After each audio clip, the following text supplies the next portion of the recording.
Salut ma belle!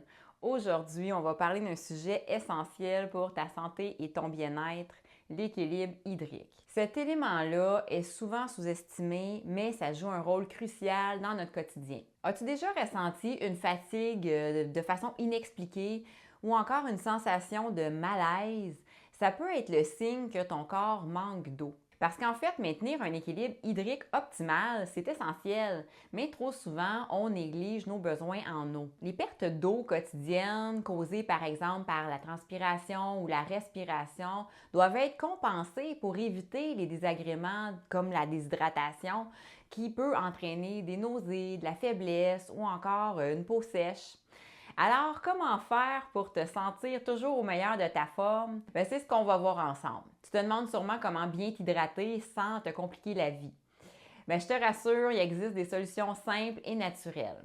Dans cette vidéo, je vais te donner des conseils pratiques pour maintenir un bon équilibre hydrique. Tu vas découvrir que l'hydratation, ça ne se limite pas juste à boire de l'eau, mais ça inclut d'autres choses comme par exemple consommer des aliments qui sont riches en eau. Tu vas apprendre aussi à écouter les signaux de soif de ton corps, puis ensemble, on va démystifier certaines idées reçues comme par exemple le fameux 9 verres d'eau par jour ou le 2 litres d'eau qu'il faudrait boire par jour. À la fin de cette vidéo, tu vas être mieux équipé pour faire de l'hydratation une alliée dans ta quête de bien-être.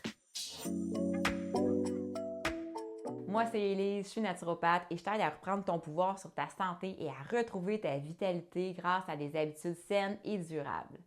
Avant d'aller plus loin, n'oublie pas d'aimer la vidéo, de la commenter à tout moment et de la partager à une amie qui pourrait être intéressée par ce contenu-là. Si ce n'est pas déjà fait aussi, abonne-toi à ma chaîne pour être sûr de rien manquer de mes prochaines vidéos. Bon, là, on va parler d'équilibre hydrique. Pour maintenir un équilibre hydrique optimal, c'est essentiel de remplacer les pertes d'eau quotidiennes par des apports équivalents. Ça inclut l'eau provenant des boissons, des aliments et du métabolisme.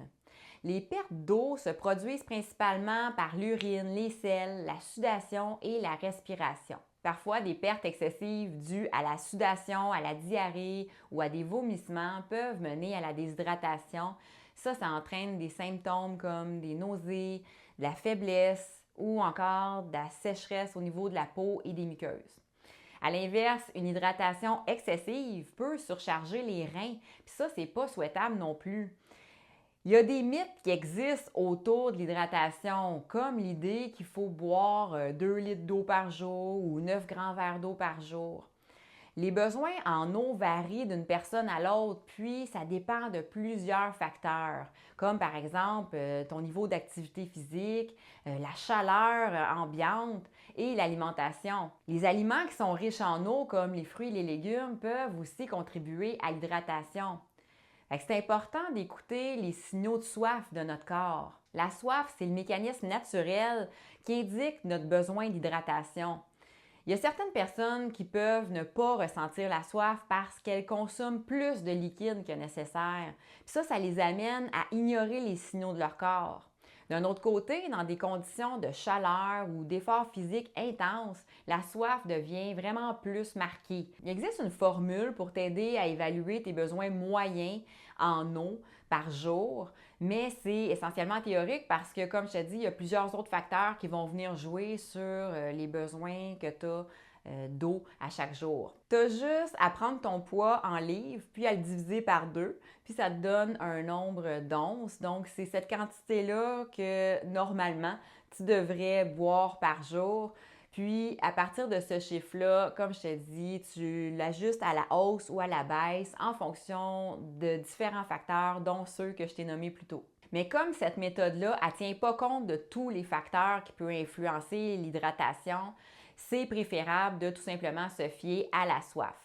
Si la soif se manifeste, il faut boire. Puis si elle ne se manifeste pas, ça indique que tes besoins en eau sont satisfaits. Voilà, donc en résumé, pour maintenir un équilibre hydrique optimal, c'est essentiel de compenser les pertes d'eau par des apports adéquats provenant des boissons et des aliments.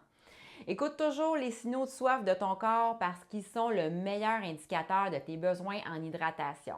Oublie pas que les besoins en eau varient d'une personne à l'autre, puis qu'une hydratation excessive, c'est pas nécessairement bénéfique, puis ça peut même nuire à tes reins. Donc, on y va en fonction de nos signaux le plus possible. Donc, j'espère que les informations que je t'ai partagées aujourd'hui vont t'aider à te reconnecter à ton corps, puis aux signaux qu'il peut t'envoyer. Je pense que c'est la meilleure façon d'être en santé et d'avoir un bien-être optimal. Voilà ma chère amie, j'espère que ces conseils-là vont t'aider à mieux gérer ton hydratation au quotidien.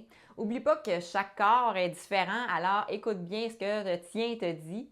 Puis si tu souhaites approfondir la question de la qualité de l'eau, bien, je t'invite à consulter une vidéo que j'ai déjà faite à ce sujet-là. Je te mets le lien juste ici puis dans la description. Fait qu'oublie pas d'aimer la vidéo pour me signaler que ça t'aide, que tu apprécies mon contenu. Partage cette vidéo-là à quelqu'un que ça pourrait intéresser, quelqu'un qui pourrait bénéficier de ces conseils-là.